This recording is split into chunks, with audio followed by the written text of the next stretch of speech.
Listen to me, don't listen to me. Please lend me your ear. Aphid reproduction is the strangest thing you'll hear. Get this. Parthenogenesis is the order of the day. One egg hatches one female, telescopically pregnant, with 3 generations, they say. They call her the fundatrix, and she's quite fond of tricks, she is. Like a triple goddess, she contains herself, cloned, over and over again. For real. Like an alien pod sent out. The aphid egg gets laid. And then the fundatrix, stay with me here, listen to me. The fundatrix has 3 generations within it. Telescopic pregnancy. Its unborn children are pregnant, and and so on, like a Matryoshka doll. This is disgusting, but also highly magical. Welcome to the show. Welcome to episode 2. We're gonna have a lot of fun this time. Once again, the basic structure: 5 segments. Shooting for 5 minutes apiece. This time, one of them is going to also be a bedtime story.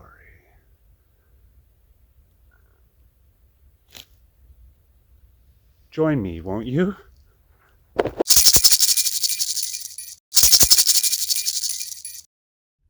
Now it's time for the exercise part of the show. Out! Out, foul demon!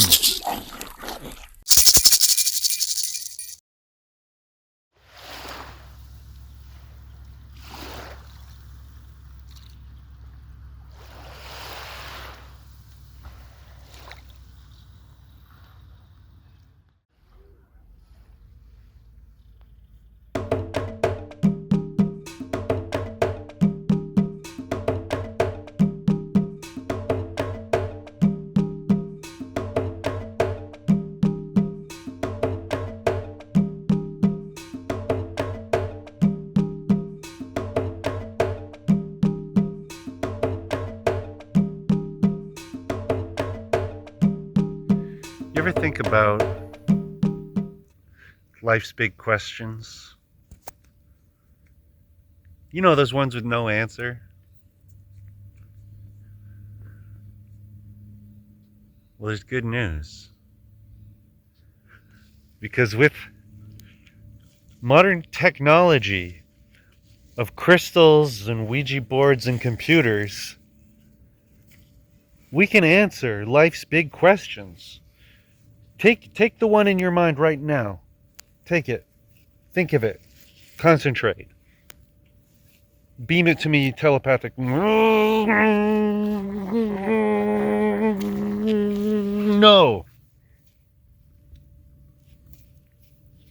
The answer is no. Let's try another one. Beam me your question.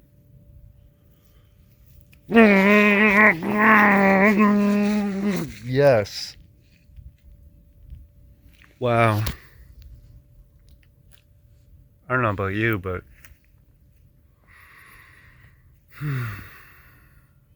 that's the peace of mind that I needed. Removed.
wherever you are, whoever you are, wherever you go, find yourself a badass stick.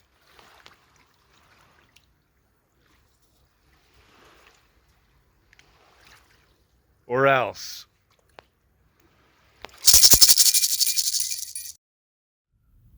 It's time for another culinary arts segment.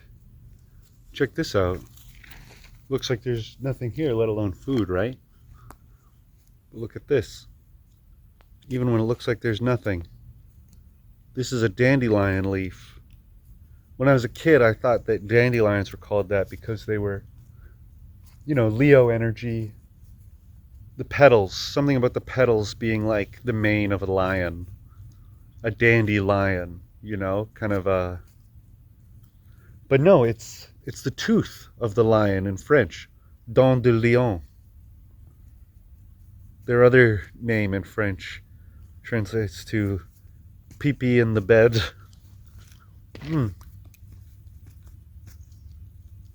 But those leaves are perfectly edible. And the petals can be used to make jellies and wine and things.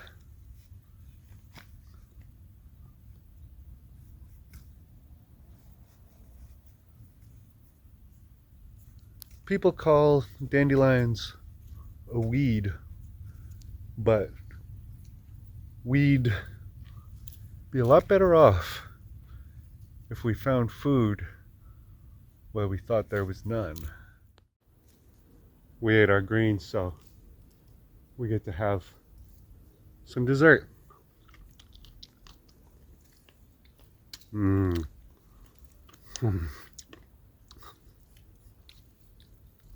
That's not fair, that's too good.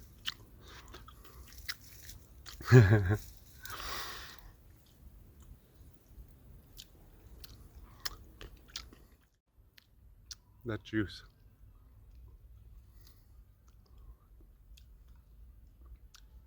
The blood of the vegetable god.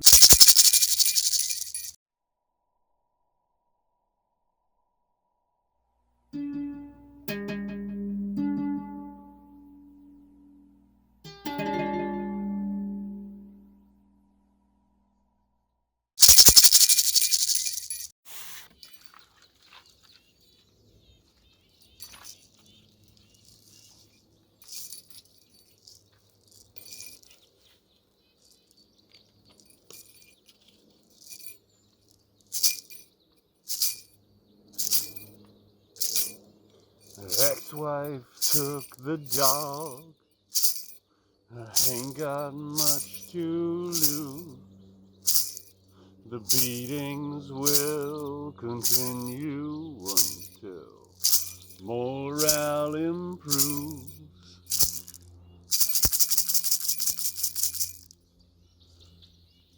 The world's not gonna get sunnier on its own. It's up to you to bring the sunshine. Make your microcosm happy, and the macrocosm will reflect it. Smile, stupid.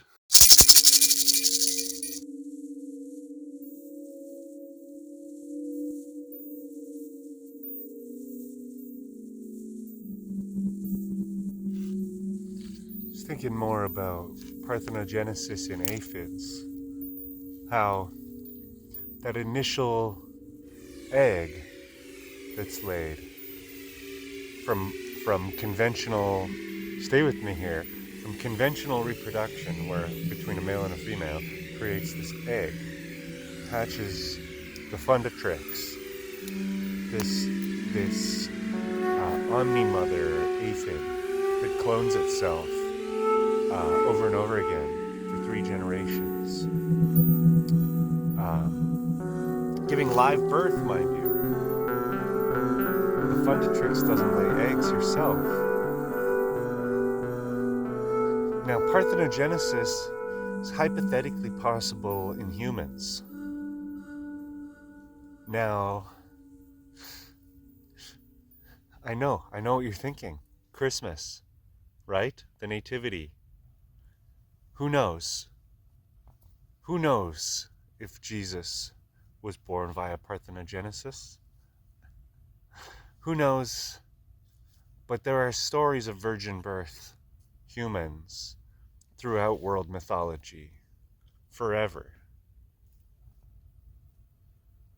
So possibly it happened at some point in the distant past.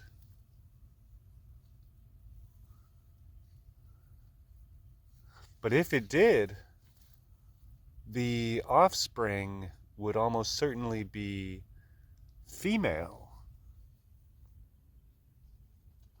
which ties into certain Gnostic ideas of the idea of Adam Kadmon before the split of male and female,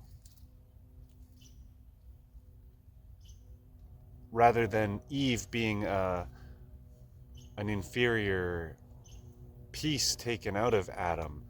This idea is that it was one perfect hermaphroditic entity split in half by the symbolic serpent coming down from the tree. And so in inverting that by the Christ energy going up the tree, so to speak, of the crucifixion, symbolically speaking, being the human Nehushtan, receiving the wound from the spear of destiny, that Christ was reunifying the opposites. I wouldn't say that, because that would be highly upsetting to a lot of people's dogma and their katma, for that matter. But that's simply a Gnostic belief that I've heard of. I would never believe that or say that, but I like to expose myself to different ideas, because sometimes these ideas correlate with these concepts in biology, like the parthenogenesis of aphids.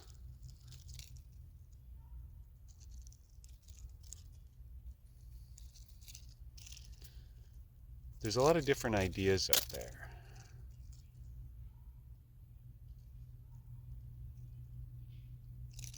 I try to not cut myself off from any of them, but I understand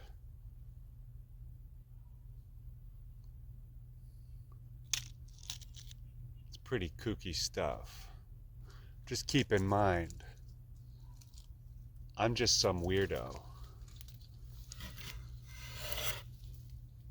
Don't listen to me. Listen to me. Don't listen to me.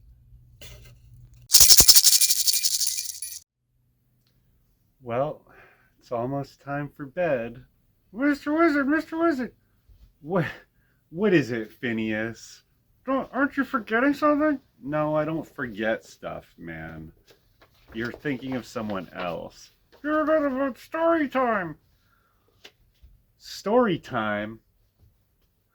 Well, since you asked without me moving my lips, I guess I owe it to you. Mwah! This story is called The Story of the Student and the Master. One day, there was a student and a master. And the master sat, as he often did, by the babbling brook, watching the water flow. And the student came to the master and he said to him, "Master, I am ready for the next step in my training." The master said, "You're not ready." Student said, Master, I am ready for the next step. Master said, Student, and he knocked him on the head with his little Yoda walking stick and held him underwater.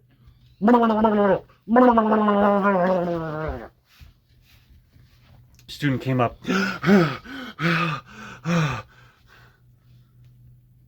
Master, said the student,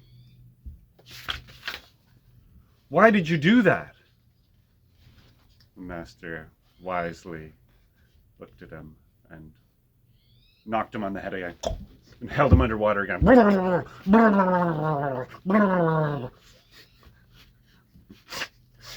him up, and the student said, Master, stop that. Stop being so mischievous and tell me, why did you hold me underwater? And the master said, when you were underwater, were you hungry? The student said, no. The master said, did you want to go on a date with somebody beautiful who you might fall in love with? The student said, no, master. When I was underwater, food and drink and romance and ambition, all of these things were the furthest thing from my mind. All I desired when I was underwater was air to breathe, said the student. The master said, you must desire wisdom the same way. Only then will you be ready for the next step in your training. Only when your pursuit of wisdom is that of a man starved for air.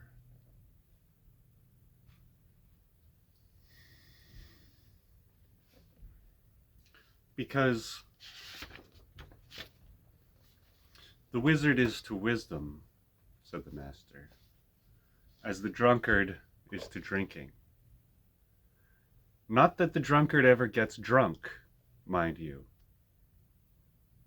but that he sacrifices everything else in his life for the pursuit of being drunk. The wizard pursues wisdom at the cost of everything else. Wizards are often destroyed, torn apart by the very forbidden knowledge they seek. Willingly so.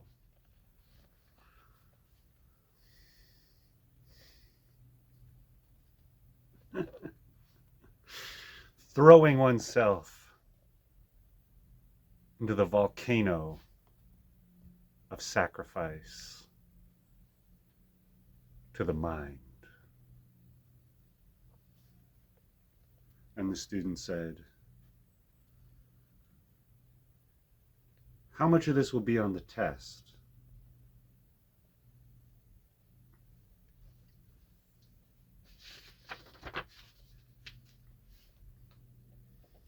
And the master said, why, I oughta. And he held him underwater for a while.